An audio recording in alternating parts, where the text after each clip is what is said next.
Hello my dear students, प्यारे बच्चों, हम मेधावी का जो पैटर्न चेंज होने के बाद पेपर आया है उसका सैम्पल पेपर करने वाले थे। इसका पार्ट 1 हम कर चुके हैं और ये है पार्ट 2। तो इसके पार्ट 1 हम कर चुके हैं जिसमें आपने मैथ्स, रीजनिंग और हिंदी का पार्ट कर लिया है। अब इंग्लिश से हम देखते हैं। Buddha walked on fearlessly. ये बेटा एक पैसेज मिलेगा आपको और इसी के आंसर आपको जो क्वेश्चन है इनके आंसर करने हैं। सबसे पहले हमने एक आदत डालनी है, पहले क्वेश्चन पढ़ने हैं, उसके बाद पैसेज पढ़ेंगे। Where was Buddha walking? Finally the words from the passage which means the quality of being kind. Who asked to Buddha, who are you man? Next question, what is the verb in the sentence he saw and shouted at Buddha?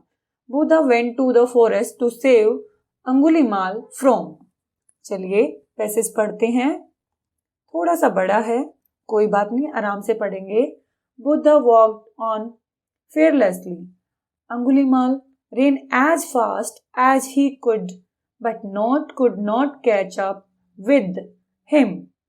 He swore and shouted at Buddha, but Buddha smiled kindly at him and continued to walk through the forest. देखो बेटा, इसमें क्या बताया है, महात्मा जो बुद्ध हैं वो बिना डर के चले जा रहे हैं। एक अंगुलीमाल नाम का एक डाकू होता है, डाकू इसमें नहीं लिखा हुआ, वैसे बता रही हूँ मैं। अंगुलीमाल जो है वो इतनी तेजी से चलता है जितनी से वो चल सकता है, लेकिन he could not catch up with him, लेकिन पकड़ नहीं पाते हैं महात्मा बुद्ध को। ही स्वॉर एंड शाउटेड, वो उन पे चिल्लाते हैं बुद्ध पे, but Buddha smiled and kindly at him and continue to walk. वो स्माइल मतलब बहुत ही प्यार से स्माइल करते हैं और कंटिन्यू रखते हैं अपनी वॉक को थ्रू द फॉरेस्ट में। कहाँ पे? जंगल में। आपसे पहला ही क्वेश्चन पूछा गया था, वेयर वॉज बुद्धा वॉकिंग? तो आपको आंसर मिल चुका है। कहाँ पे बच्चे? फॉरेस्ट में। इस तरीके से हमें देखते हुए चलना। आगे है एक क्वेश्चन और है, find the words from the passage which means the quality of being kind. ये हम आगे पढ़ेंगे, ठीक है। अब पढ़ते हैं आगे क्या होता है। This went on for several hours मतलब कुछ घंटों तक ऐसा ही चलता है। Angulimal was tired at last and set down. वो थक जाते हैं, जो अंगुलीमाल है, टायर्ड होता है बेटे, थक जाना, एंड सेट डाउन और बैठ गए। Buddha stood in front of him, और बुद्धा उसके सामने खड़े रहे। हिज फेस वॉज शाइनिंग, उनका चेहरा चमक रहा था। विद काइंडनेस, दयालु, जो हमारी दयालुता होती है, एक दयालुपना। फॉर द रोबर क्या होता है? डाकू। रोबर का मीनिंग होता है बेटे डाकू, जो डकैतियां करते हैं उनसे बोलते हैं रोबर। तो काइंडनेस, अभी हम साथ के साथ अपने क्वेश्चन सोल्व करते चलेंगे। The quality of being kind is called kindness. तो टिक लगाना है इसमें आपने। नाउ नेक्स्ट वन, अगला क्वेश्चन क्या पूछा हमसे, who asked to Buddha who are you man? तो किसने पूछा था, अभी देखते हैं। Who are you man asked Angulimala. तो किसने पूछा बेटे? अंगुलीमाल ने। तो आंसर मिल गया आपको अगले का भी। Who asked to Buddha who are you man? Angulimala. तो अगला क्या है, what is the verb in the sentence he saw and shouted? बेटे ये दोनों की दोनों वर्ब है। वर्ब क्या होती है? जो भी एक तरीके से काम होता है उसे वर्ब बोला जाता है। तो ये दोनों की दोनों इसमें वर्ब होंगी, स्वॉर एंड शाउटेड। अगला है, Buddha went to the forest to save Angulimala from. वैसे अगर हमारे पास जब कम टाइम होता है तो हम फटाफट से आंसर ढूंढने की कोशिश करते हैं, लेकिन अगर हमारे पास टाइम है तो हम अच्छे से पढ़ लेते हैं, ठीक है। जब पेपर में आपके पास कम टाइम बच जाए तो क्वेश्चन पढ़ा और उसी जैसा सा आंसर हम ढूंढने की कोशिश करते हैं। Why do you travel through his forest alone? Aren't you afraid of Angulimal? Why couldn't I catch you? What magic do you possess? वो उनसे पूछते हैं कि आप मतलब अकेले क्यों यहाँ पे यात्रा कर रहे हैं, क्या आपको अंगुलीमाल से डर नहीं लगता, और मैं आपको क्यों नहीं पकड़ पाया, क्यों नहीं पकड़ सकता था, क्या मैजिक है आपका, मतलब क्या जादू है, इस तरीके से पूछता है। बुद्धा रिप्लाइड जेंटली, प्यार से आंसर देते हैं, I am a friend of yours, मैं तुम्हारा दोस्त हूँ, and I have come to the forest to help you, मैं तुम्हें हेल्प करने आया हूँ। I have come to save you from another further sin, मैं तुम्हें आगे के अपराधों से मुक्ति दिलाने आया हूँ। या बचाने आया हूँ, टू सेव मतलब तुम आगे और अपराध ना करो और पाप ना करो, उनसे बचाने आया हूँ। अब देखो क्वेश्चन क्या था, ये हमें क्वेश्चन का आंसर मिल चुका है। Buddha went to the forest to save Angulimala from tiger, robber, further sin. तो आंसर मिल गया बेटे फर्दर सिन, मतलब आगे जो पाप करने वाले, सिन होता है पाप। तो मिल गया आपको, आगे हमें पढ़ने की भी नीड नहीं है, हमारे आंसर्स मिल चुके हैं। अगला बच्चे इसका जनरल अवेयरनेस और करंट अफेयर। करंट अफेयर होता है बेटे जो आजकल हमारे यहाँ पे देश दुनिया में क्या चल रहा है उसे कहते हैं हम करंट अफेयर। और जनरल अवेयरनेस मतलब हमें अपने आसपास की जानकारी होनी चाहिए। So let's start. Constitution day is celebrated on. संविधान दिवस मनाया जाता है, किस दिन मनाया जाता है? 26 नवंबर, 26 जनवरी, 2 अक्टूबर, 15 अगस्त। देखो बेटे ये मनाया जाता है 26 नवंबर, ठीक है, आंसर ये हो गया। अब 26 जन को क्या मनाते हैं? रिपब्लिक डे मनाते हैं। 2 अक्टूबर को क्या मनाते हैं? महात्मा गांधी जयंती मनाते हैं। 15 अगस्त को क्या मनाते हैं? इंडिपेंडेंस डे मनाते हैं। ये हमें इन सब का पता होना चाहिए, ठीक है। भारत की प्रथम महिला राष्ट्रपति कौन थी? Who was the first woman president of India? First president India की कौन थी? देखो बेटे फिलहाल जो है द्रौपदी मुर्मू जी हैं, लेकिन फर्स्ट प्रेसिडेंट फीमेल प्रेसिडेंट यानी कि महिला राष्ट्रपति जो थी वो प्रतिभा पाटिल जी थी। याद रखना इस समय कौन है? द्रौपदी मुर्मू, और ये सेकंड है, ठीक है, याद रखेंगे इस चीज को। Very good. Now next one. Chandragupta Maurya was a great king of ancient India. Who was his guru? देखो इन्होंने कहा है चंद्रगुप्त मौर्य जो थे प्राचीन भारत के एक महान राजा थे, उनके गुरु कौन थे, यानी कि उनको सिखाने वाले, यानी कि उनके आचार्य कौन थे? तो बच्चे इसको हमेशा याद रखना, आपने पढ़ा भी होगा, आचार्य चाणक्य। आचार्य चाणक्य जो थे उनके गुरु थे और उन्हीं की मदद से वो एक बहुत ही बड़ा राजा बना था। ठीक है प्यारे बच्चों, याद रखेंगे इसको। Now next one.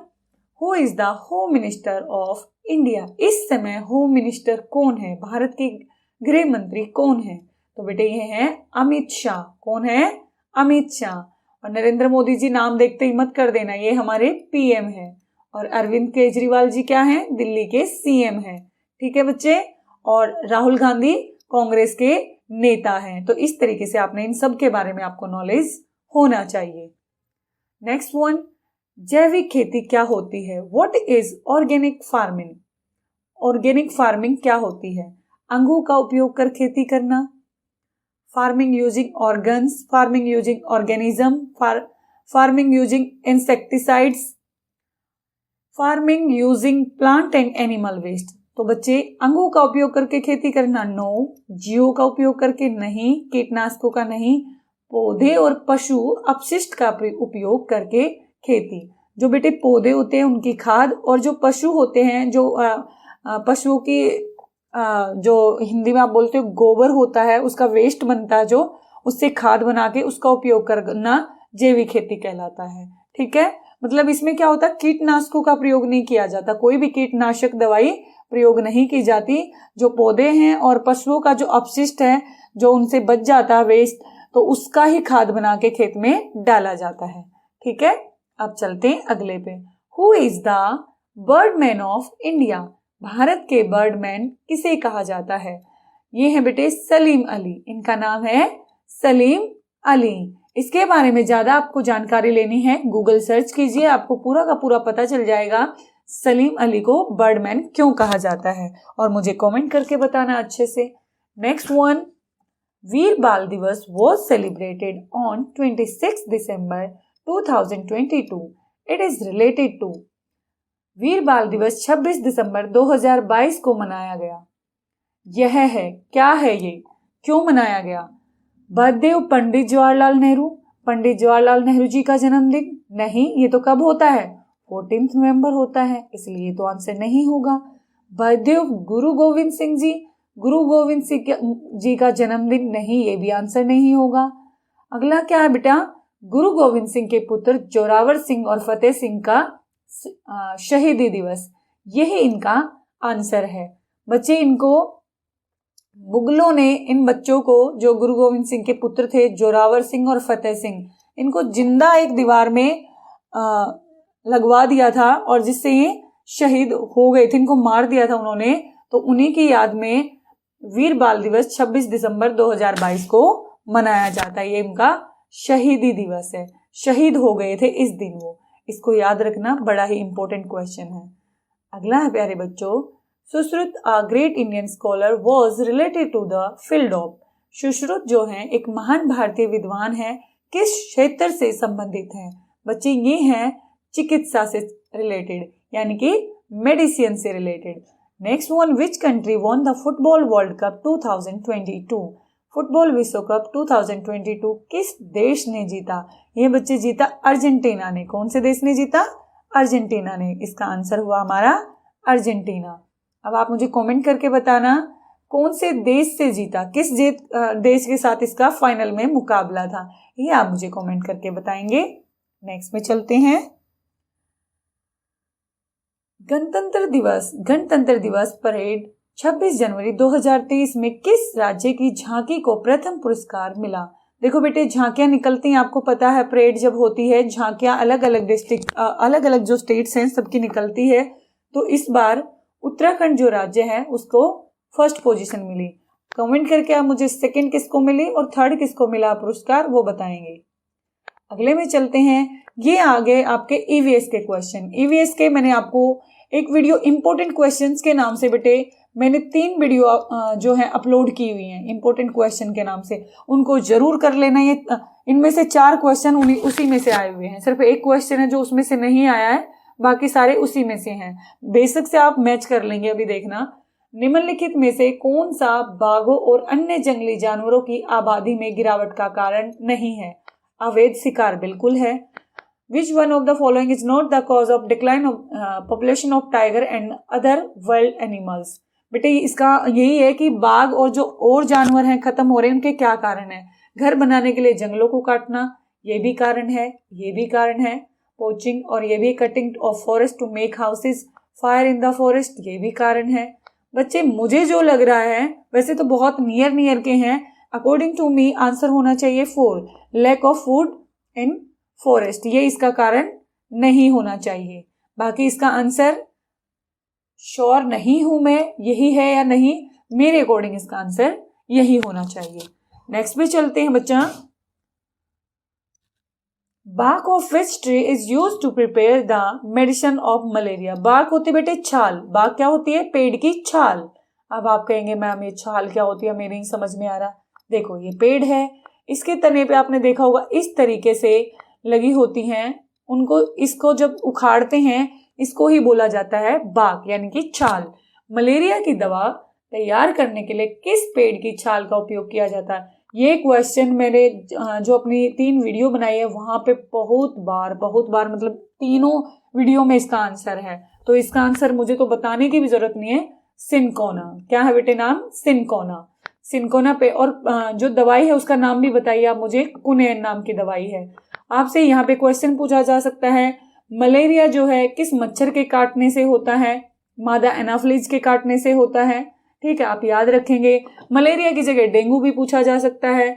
और यह किसने बताया कि जो मलेरिया रोग है वो मच्छर के काटने से होता है। और इस फील्ड में एक जो चिकित्सक हैं उनको नोबेल प्राइज भी दिया गया था। ये सारे मैंने वहां पे अच्छे से डिस्कस किए हैं। तो यहाँ पे आंसर आपका सिनकोना। निम्नलिखित में से सांप की कौन सी प्रजाति जहरीली नहीं है? बेटे मैंने आपको 4 प्रजातियां बताई थी और ये वाला क्वेश्चन मैंने उसमें बिल्कुल शेयर किया हुआ आपके साथ वीडियो में। नाग, करत और अफाई, ये तीनों के 3 जहरीले जानवर हैं। और ये जो अजगर है इसका आंसर होगा, अजगर जो है इसका आंसर होगा cobra, common krait, python, saw scale viper, ये सारे के सारे जहरीले सांप हैं। केवल पाइथन ऐसा है जो जहरीला नहीं है। एक और है दुबई कुछ करके नाम था, मुझे करेक्टली याद नहीं है, ये भी जहरीला सांप है। नाग, करेत, अफाई, मैंने ये कवर किया हुआ है। अब बच्चे मैं फिर बोलूंगी, आपको ये 5 में से 5 मार्क्स लेने हैं तो जरूर देखना उसको, आपके लिए बहुत हेल्पफुल है। मुश्किल से 20-25 मिनट की है, ठीक है, रिवाइज कर लेना उसको। निम्नलिखित में से कौन सा त्योहार चंद्रमा से जुड़ा है? बच्चे ये ईद बैसाखी, क्रिसमस, मुहर्रम। ये बताइए मुझे कौन सा त्योहार है जो चंद्रमा से जुड़ा है, ईद का या मुहर्रम का? ये मुझे आप कमेंट बॉक्स में बताएंगे। ये तो ऑप्शन है ही नहीं और ये भी नहीं है, तो ईद और मुहर्रम में कौन सा है वो मैंने हिंट दे दिया है। ये वाला क्वेश्चन भी मैंने आपका कवर किया हुआ है। अगला है, अंतरिक्ष में जाने के लिए निम्नलिखित में से किसकी आवश्यकता होती है? तो किसकी होगी बेटे? अंतरिक्ष यान की। तो इस चीज को आप अच्छे से कर लेंगे। अगला चलते हैं, कौन सा कथन महाद्वीपों के बारे में सही नहीं है? सामाजिक अध्ययन की भी मैक्सिमम वीडियो में डाल चुकी हूँ। 2 से 3 चैप्टर रहते थे आपके जो मैं नहीं करा पाई हूँ, उनको जल्द से जल्द मुझे कराना होगा क्योंकि टाइम नहीं है अब आपके पास। कौन सा कथन महाद्वीपों के बारे में सही नहीं है? इनका निर्माण पृथ्वी की गर्म गैसों के ठंडा होने से हुआ है। Which statement is not true about continents? They were formed due to cooling of the hot gases on the earth. बिल्कुल ठीक बात है। हाँ जी मैम, इन्होंने नहीं पूछा हमसे तो हम इसको ध्यान में रखेंगे। प्रारंभ में केवल एक बड़ा महाद्वीप था। बिल्कुल एक ही महाद्वीप था। क्या नाम था? Pangaea. There was only one big continent at the start. महाद्वीप एक दूसरे से दूर नहीं हो रहे हैं। Continents are not moving away from each other. बेटे मैंने आपको बताया था जो कॉन्टिनेंट्स हैं वो एक दूसरे से दूर होते जा रहे हैं, तभी तो अलग अलग बने। पहले एक था, जब ये दूर हुए तभी तो अलग अलग बने। तो ये स्टेटमेंट जो हमारी इसके अनुसार ठीक नहीं है, यही हमारा आंसर है। अगला भी पढ़ लेते हैं। Plants and animals are not found on every continents. पौधे व पशु सभी महाद्वीप पर नहीं पाए जाते। तो सारी की सारी स्टेटमेंट बाकी ठीक है, केवल सी नंबर की जो स्टेटमेंट है 3 नंबर की वो ठीक नहीं है। नेक्स्ट में चलते हैं बच्चे। Which of the following is not the type of volcano? निम्नलिखित में से कौन सा ज्वालामुखी का प्रकार नहीं है? प्रक्षुब्ध, विलुप्त, सक्रिय, प्रमुख। केवल प्रमुख जो है वो इसका प्रकार नहीं है, डोमिनेंट। ये आपको याद करना पड़ेगा। इसके बारे में डिटेल से भी आपको पढ़ाएंगे।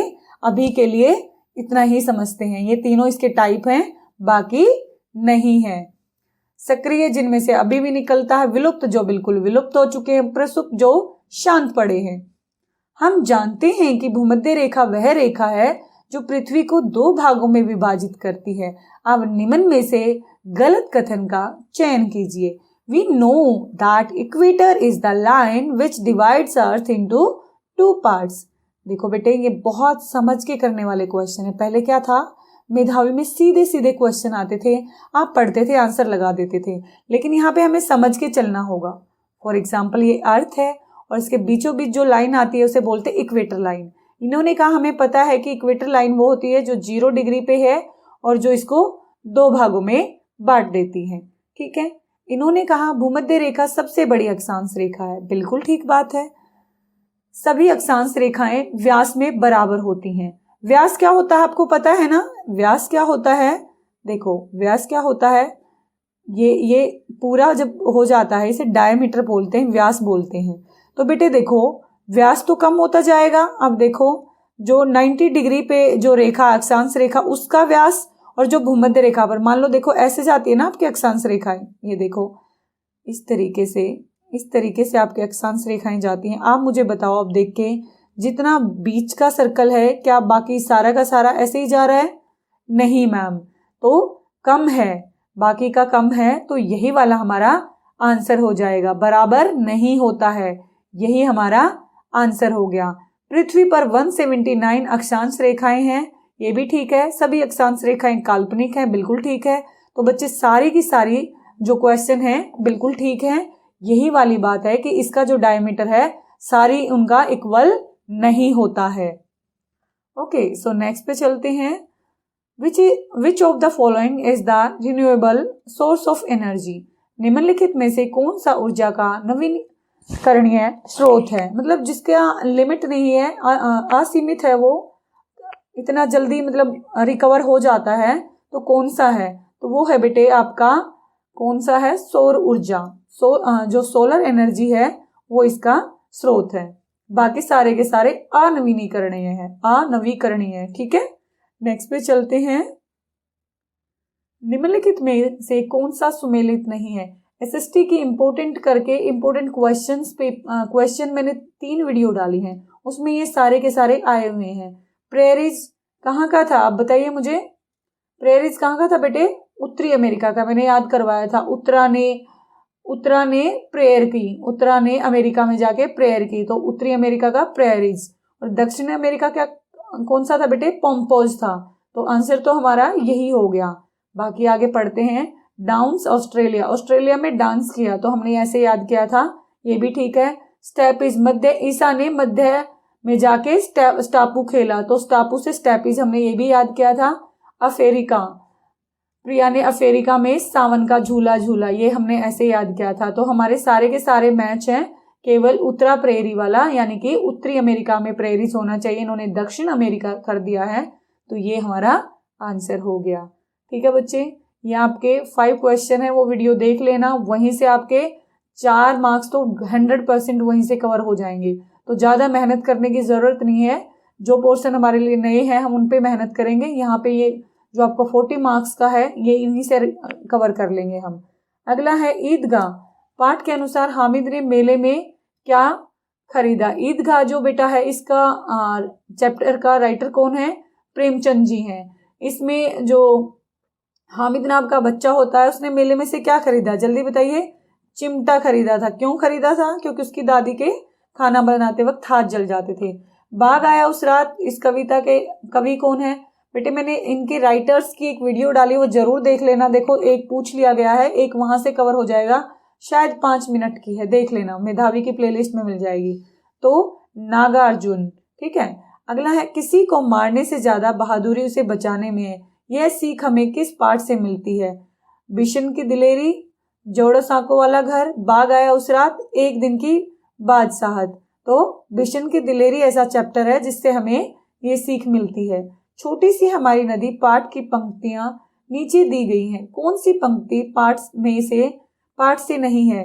छोटी सी हमारी नदी, टेढ़ी मेढ़ी धार, पहाड़ पर्वत मैदान होकर सागर में जाने को तैयार, गर्मी में घुटने भरे भिगोकर जाते पार। देखो बेटे, रात को हुआ कर उठते सियार। I am not sure about it, please check it, अपनी बुक में जरूर चेक कर लेना। अकॉर्डिंग टू मी इसका आंसर ये होना चाहिए। ठीक है, नेक्स्ट वन, पाठ्य पुस्तक अनाज, रामायण, गेहूं, इन शब्दों के लिए कौन सा विकल्प सही नहीं है? बेटे संज्ञा पूछी है, मुझे श्योर है कि आपको संज्ञा आती होगी, नहीं आती तो कोई बात नहीं, एक संज्ञा पे बहुत ही अच्छे से वीडियो बना के मैं डाल दूंगी। अब पाठ्य पुस्तक देखो बच्चे, पाठ्य पुस्तक एक संज्ञा है। अब कौन सी संज्ञा है? संज्ञा के 3 टाइप है, आपको पता है, व्यक्तिवाचक, जातिवाचक, भाववाचक। तो व्यक्तिवाचक तो ये नहीं है। व्यक्तिवाचक अगर मैं कहती रिमझिम, मान लो आपकी पाठ्य पुस्तक का नाम रिमझिम है, या फिर मैं गणित का जादू, इस तरीके के नाम यूज करती तो वो व्यक्तिवाचक होती। अब किसी भी सिंपल पाठ्य पुस्तक की बात करी है तो ये क्या हो गई? जातिवाचक संज्ञा। तो इन्होंने बिल्कुल ठीक कहा है, ये स्टेटमेंट ठीक है। अनाज, अब अनाज भी बहुत सारे बेटे, गेहूं का अनाज, चावल का अनाज, बाजरा, बहुत सारे अनाज है, ये भी कॉमन है। जो चीज कॉमन है वो जातिवाचक है, तो ये कॉमन है, ये भी जातिवाचक संज्ञा है, बिल्कुल ठीक है। रामायण, अब बेटे रामायण एक ग्रंथ का नाम है, ये केवल एक ही है, तो ये जो स्पेशल होती है ये व्यक्तिवाचक संज्ञा है। क्या होगी बेटे? व्यक्तिवाचक, बिल्कुल ठीक है। अगला है गेहूं। अब बच्चा गेहूं एक अनाज का नाम है, पर्टिकुलर, विशेष, तो ये होगा व्यक्तिवाचक संज्ञा। क्या होगा बच्चे? व्यक्तिवाचक। लेकिन आपके इसमें दिया हुआ है गेहूं जातिवाचक संज्ञा है, तो यही हमारा आंसर है, यही विकल्प हमारा सही नहीं है। अब अगले में चलते हैं। Who is the poet of the poem Topsy turvy land? इसका पोएट कौन है? ये भी याद करने पड़ेंगे हमें। H.E. विल्किंसन, ये इसके पोएट हैं, याद कर लेना। वेयर वॉज रॉबिन क्रूसो, ये वाला क्वेश्चन भी मैंने इंग्लिश का जो इंपोर्टेंट डाली है एक वीडियो, उसमें कवर किया हुआ है, थोड़ी और डाल दूंगी मैं क्वेश्चंस की। अलोन ऑन एन आइलैंड, तो ये इसका आंसर होगा। नेक्स्ट पे चलते हैं। Gulliver a sailor was once caught in the land of giants, इसका आंसर ये है। Which pair is wrongly matched, कौन सा पेयर है जो रॉन्ग मैच हो गया है? Bunch of flower, bunch of flower कभी नहीं होता बेटे, बुके ऑफ फ्लावर्स होता है, ठीक है, तो यही हमारा अनमैच्ड है। फ्लॉक ऑफ बर्ड्स, बिल्कुल ठीक है। क्योर ऑफ सिंगर्स ये भी ठीक है, स्कूल ऑफ फिश ये भी ठीक है। तो आप मुझे पता है ये वाला करते हैं आंसर, तुक्के नहीं मारने हैं, ये वाला आंसर होगा इसका। Select the word that doesn't mean same as unhappy. Unhappy होता है बेटे उदास, तो सैड भी उदास होता है, डिजेक्टेड भी उदास होता है, सोरोफुल भी उदास होता है, फ्राइटेंड मतलब होता है डरा हुआ। तो यही इसका आंसर है। प्यारे बच्चों समझ में आया होगा, अच्छे से समझ में आया तो वीडियो को क्या करना है, लाइक करना है, शेयर करना है, ताकि सब दोस्तों को अच्छे से सीखने को मिले। और चैनल पर नए हैं तो सब्सक्राइब जरूर करना है। मिलते हैं अब अगली वीडियो में, आपका टॉपिक वाइज मैं करवाऊंगी। रीजनिंग पहले हम कंप्लीट करते हैं, साथ साथ अर्थमेटिक की वीडियो करेंगे, तो साथ साथ हम इसको पूरा कंप्लीट करेंगे। अब जल्द ही मिलते हैं अगली वीडियो के साथ, तब तक के लिए अपना ध्यान रखिए और अच्छे से पढ़िए।